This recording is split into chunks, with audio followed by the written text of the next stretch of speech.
Benrahma a la classe, pas seulement sur le terrain, mais aussi en dehors. Peu après l'officialisation de son transfert du côté de West Ham, l'international algérien réclamait dans les derniers instants du mercato que soit versée sa prime de fidélité à plusieurs membres du staff de Brentford. 100 personnes dans le club devraient bénéficier de ce bonus dont le montant n'est pas connu mais qui devrait faire plaisir au club. Grand retour pour Hilal Soudani avec l'Olympiakos. 8 mois se sont écoulés depuis sa blessure des ligaments croisés. Il est rentré dans le dernier quart d'heure du match contre l'Atromitos. Victoire 4-0 des champions en titre. On pourrait penser qu'il s'agit d'un des grands perdants du mercato. Islam Slimani, après sa superbe saison avec l'AS Monaco, est finalement resté à Leicester, mais il a été adoubé par son actuel entraîneur Brendan Rodgers. Il a complimenté l'attaquant pour sa belle saison avec le club de la principauté monégasque et a ajouté qu'il méritait d'avoir sa chance avec les Foxes.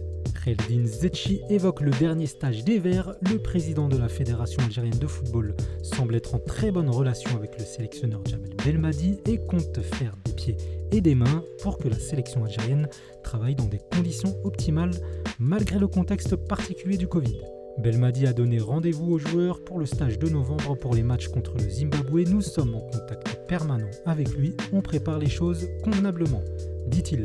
Adamounas a connu ses premières minutes avec son nouveau club Cagliari, arrivé en prêt en provenance du Napoli. Eusebio Di Francesco, le coach de Cagliari, a décidé d'incorporer l'ailier algérien pour les dernières minutes du match contre le Torino. Et enfin la pépite de l'OGC Nice, Hicham Boudaoui est de retour dans le groupe. Pour rappel, le milieu de terrain formé au Parado s'était blessé au genou en match de préparation le 10 août dernier. Nice avait pris toutes les précautions possibles pour éviter une rechute. Et Youssef Attal, le latéral droit, retrouve aussi les chemins des entraînements. La revue d'information du week-end c'est déjà terminée. On se donne rendez-vous en fin de semaine pour un nouveau numéro. Ciao!